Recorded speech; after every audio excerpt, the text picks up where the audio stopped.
औरंगजेब की कब्र को हटाने के विवाद से 17 मार्च को नागपुर में हिंसक झड़पें हुई, जिसमें पुलिस पर पथराव किया गया।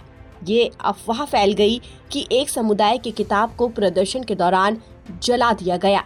उसके बाद नागपुर सुलग उठा और इस चिंगारी से बड़े स्तर पर नुकसान हुआ। खैर, अब कई इलाकों में लगाए गए कर्फ्यू को भी हटा दिया गया है और स्थिति सामान्य बताई जा रही है। हालांकि आरोपियों पर कार्रवाई के साथ नागपुर की हिंसा में नुकसान झेलने वाले लोगों की मदद के लिए सरकार ने पूरा खाका तैयार कर लिया है। इस बीच महाराष्ट्र के मुख्यमंत्री देवेंद्र फडणवीस ने शनिवार को नागपुर हिंसा मामले में अब तक हुई कार्रवाई के संबंध में जानकारी देने के लिए एक प्रेस कॉन्फ्रेंस की।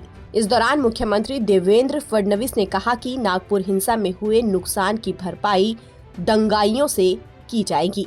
जो सीसीटीवी फुटेजेस हमारे पास उपलब्ध थे, अलग अलग लोगों ने वीडियोस दिए थे, उन वीडियोस को भी एनालाइज किया गया।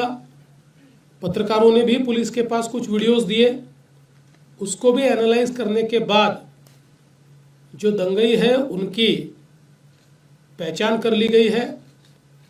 104 लोगों को अभी तक पहचान कर पकड़ा गया है, जिसमें 92 लोगों को अरेस्ट किया है। 12-18 साल के अंदर के विधि संघर्षित बालक है, उनको उस कानून के तहत उन पर कार्रवाई की गई है।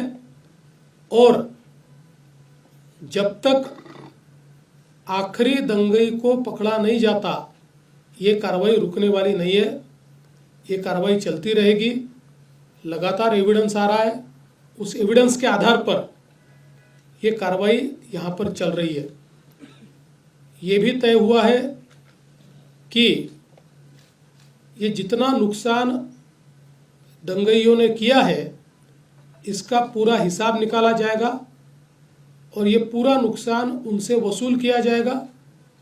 और अगर वो नुकसान के पैसे नहीं भरते हैं तो उनकी प्रॉपर्टी को बेचकर ये नुकसान भरपाई की जाएगी। किसी भी हालत में इस प्रकार से किसी को दंगा करके दूसरे को नुकसान पहुंचाने की इजाज़त नहीं दी जाएगी। प्रेस कॉन्फ्रेंस करने से पहले सीएम देवेंद्र फडणवीस ने नागपुर में वरिष्ठ पुलिस अधिकारियों के साथ दंगों के सिलसिले में पहली बार बैठक की।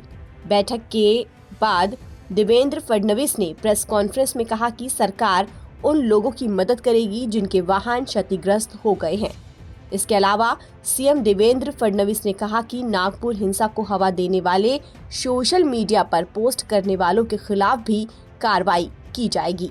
जिन लोगों ने सोशल मीडिया का उपयोग करते हुए इस प्रकार के पोस्ट किए, जिसके कारण दंगे भड़के या दंगे भड़कने में या लोगों को भड़काने में जिनकी पोस्ट ने काम किया है, ऐसे लोगों को भी हम लोग सह आरोपी बनाएंगे, को एक्यूज बनाएंगे और उनको भी दंगे का आरोपी माना जाएगा।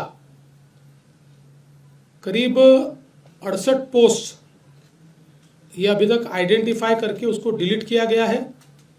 कुछ आइडेंटिफिकेशन अभी भी जारी है। वो आइडेंटिफिकेशन होने के बाद उस पर भी कार्रवाई की जाएगी।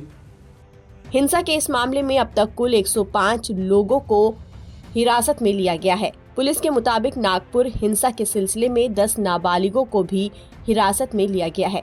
आपको बता दें कि हिंसा के दौरान डीसीपी स्तर के 3 अधिकारियों समेत 33 पुलिसकर्मी घायल हो गए थे। ताज़ा अपडेट के लिए आप बने रहिए एनबीटी ऑनलाइन के साथ।